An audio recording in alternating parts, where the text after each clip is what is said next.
오늘 말씀은 야고보서 1장 말씀을 봅니다.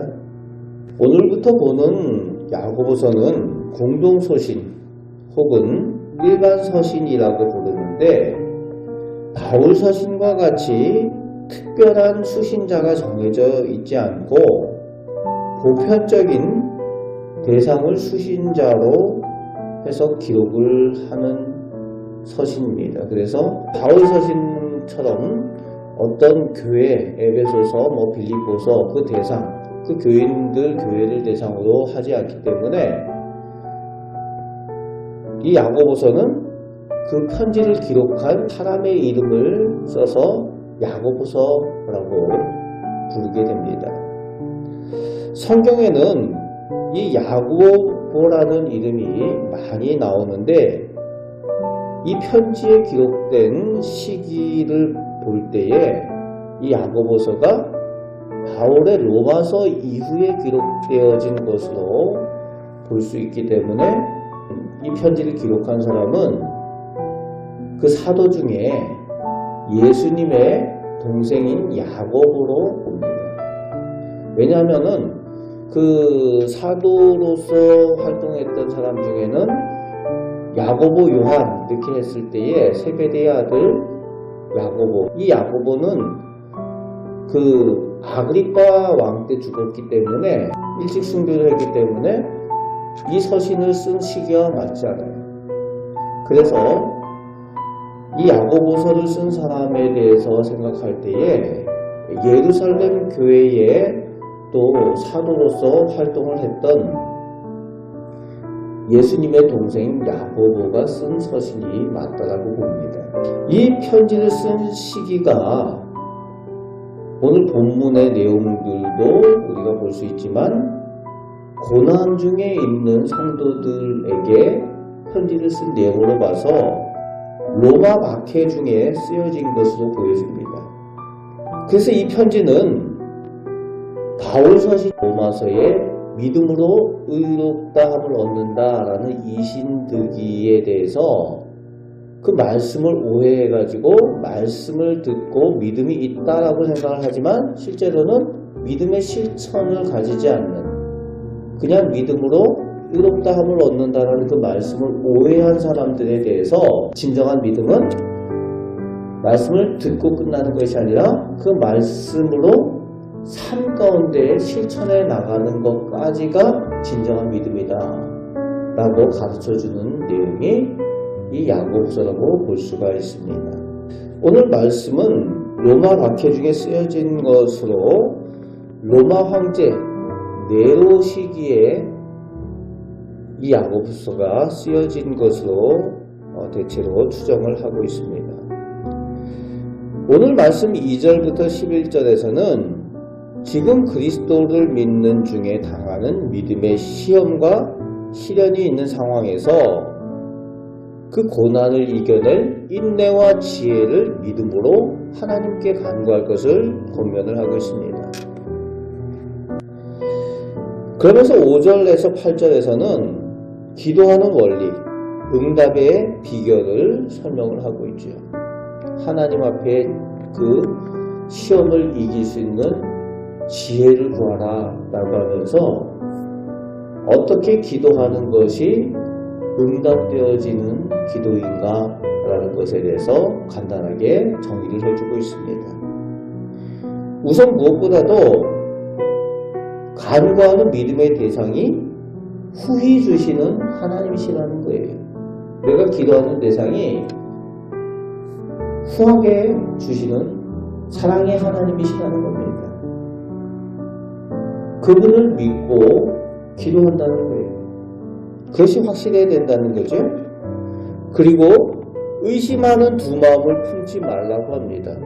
주실까 주시지 않을까 이런 의심이 아니라 확실한 믿음으로 구할 때에 하나님께서 주시는 것을 받아 누리게 된다는 겁니다.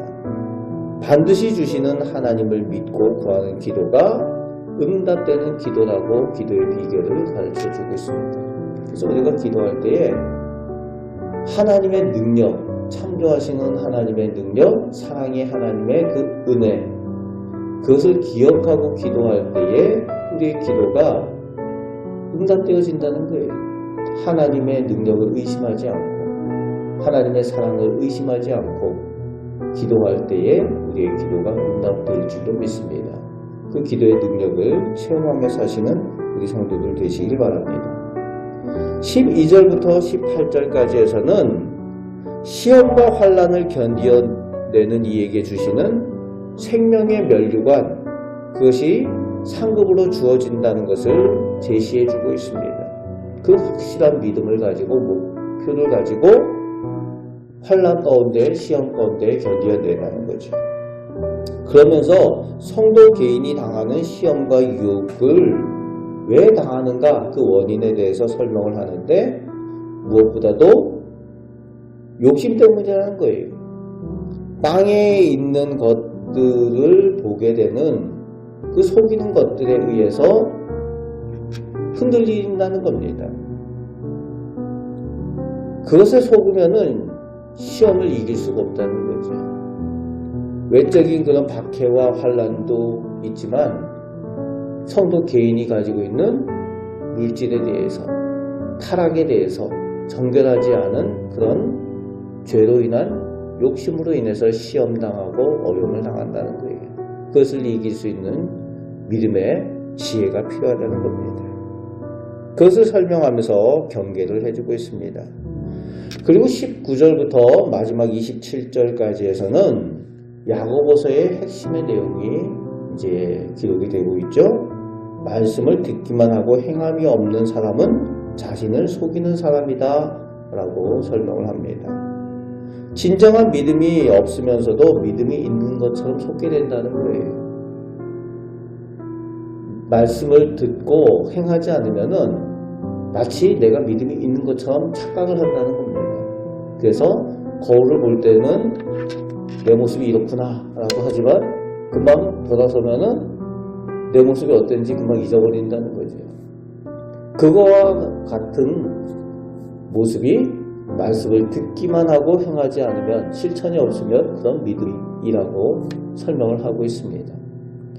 그렇습니다. 썬데이 크리스찬의 특징이 그런 모습이죠. 주일날 와서 예배 드리면서 말씀을 들으면서는 은혜 받는 것 같고, 또 말씀을 들으면서 내가 믿음이 있는 것 같고, 예배를 드리면서 그렇게 느끼지만 실제로 삶으로 돌아가서 실천하지 않으면은 믿음이 성장하지 않는 거죠. 믿음이 삶으로 나타나지 않는 겁니다. 그것에 대해서 오늘 야고보 사도는 스스로 속이는 자가 된다라고 말합니다. 실천하지 않는 사람들은 스스로 속이는 자가 되고 또 말을 또 많이 한다는 거예요. 죄를 물리지 않는다는 겁니다. 그러면서 이제 27절 말씀에 보면은 하나님 앞에서 정결하고 경건한 믿음은 어려움 가운데 있는 이웃을 사랑하는 그것을 실천하고 또 하나님 앞에 경건하고 정결한 모습이어야 한다는 거죠. 세속에 물들지 않는 그런 거룩한 믿음이어야 한다라고 설명을 해주고 있습니다. 야고보는 예수님의 말씀대로 믿음의 실천을 강조하고 있습니다. 예수님께서 하신 말씀을 잘 인용을 해서 설명을 해주고 있어요. 진정한 믿음이 무엇인지. 오늘 우리도 말씀을 잘 듣고 실천하여 생명의 면류관을 받아 누리는 우리 목된 성도들 되시기를 주님의 말씀으로 축복합니다. 아멘. 기도하겠습니다. 아버지 하나님, 저희들 사랑하여 주셔서 하나님의 말씀을 늘 듣게 하여 주시고 말씀을 의지하여 믿음의 삶을 살게 하시니 감사를 드립니다. 말씀이 저희의 능력이 되는 줄 믿고 오직 생명의 말씀을 늘 실천하며 주님 앞에 상급받는 저희들 되게 하여 주시옵소서. 오늘도 기도할 때에 후히 주시는 하나님의 은혜와 능력을 믿고 기도합니다. 저희의 기도에 좋은 것들로 응답하여 주옵소서. 우리를 사랑하시는 예수 그리스도의 이름으로 기도합나이다. 아멘.